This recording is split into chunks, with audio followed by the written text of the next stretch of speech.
그러면 하나님의 율법은 구체적으로 무엇을 교훈하기에 우리가 그것을 비추어 죄인으로 나타나는 것일까요?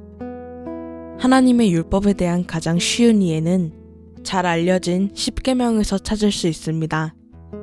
10계명이 무엇입니까? 하나님 이외에는 다른 신들을 섬기지 말 것이며 우상으로 새기어 하나님으로 섬기지 말 것이며 하나님의 이름으로 망령되이 일컫지 말 것이며 안식일을 기억하여 지킬 것이라.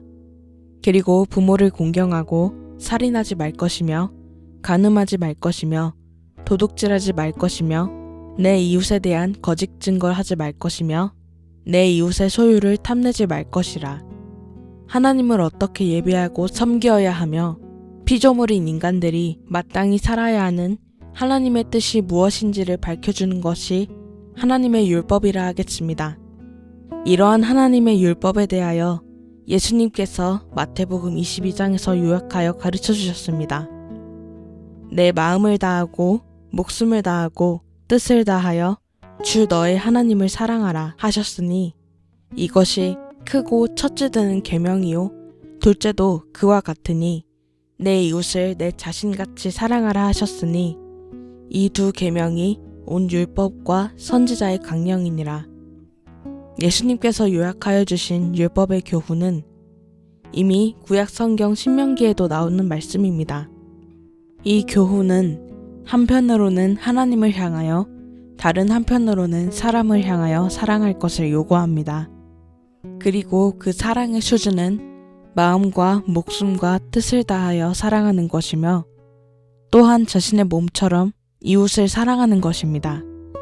그런데 이 명령은 모든 만물을 창조하신 창조주의 권위로서 명하는 것이므로 반드시 순종해야 할 절대적인 명령입니다. 말하자면 하나님의 명령은 피조물인 인간들이 요구 수준이 너무 높으니 순종할 수 없다고 반발하거나 거부할 수 있는 그러한 명령이 아닙니다. 피조물들인 인간들이 서로 합의하고 동의하여 결정하여야 하는 그런 것이 아닙니다. 피조물이 죄인인지 또는 의인인지를 판정하는 기준은 하나님께서 주시는 교훈이요 피조물이 변명하거나 피할 수 없는 창조주 하나님의 통치 권위에 근거하고 있는 절대적인 명령입니다. 이 율법이 우리가 죄인인지 아닌지를 판별하는 기준이 된다고 할 때 여러분들은 죄인이겠습니까? 아니면 의인이겠습니까? 사람들이 이 명령을 온전하게 지킬 수 있을까요? 여러분 생각은 어떻습니까? 혹시 여러분 가운데 생각하기를 내가 유별나게 부모에게 불순종한 적이 없으며 더더구나 살인이나 간음을 저지른 적은 없다. 내 탐욕을 위하여 남에게 거짓을 말하거나 해를 끼친 적도 없다. 완전하다고야 말하기 어렵겠지만 그렇다고 죄인이라고까지 말할 이유가 있겠는가 라고 내심 결론을 내릴지 모르겠습니다. 하지만 분명하고도 확실하게 알아야 할 것은 죄인들끼리 서로 비교하여 상대적으로 괜찮은 편이라는 판단은 아무런 의미가 없습니다. 하나님의 율법은 우리가 온전히 완전하게 순종해야 하는 것입니다. 그 까닭은 명령을 주신 하나님이 어떤 분이신가를 생각해보면 금방 이해될 수 있습니다.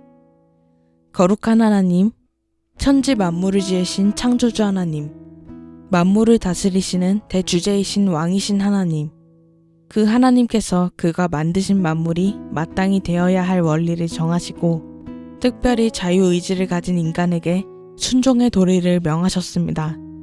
따라서 그 명령은 하나님의 지혜에 따른 것이며 하나님의 사랑과 선하심에 따른 것입니다.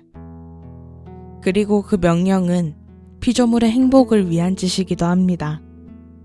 피조물은 이 명령에 대해 온전히 순종하는 것이 마땅합니다.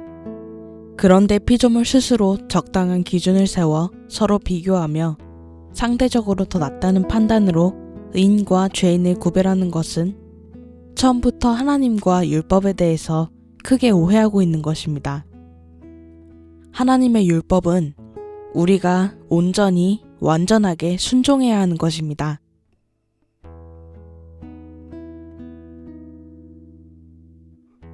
나는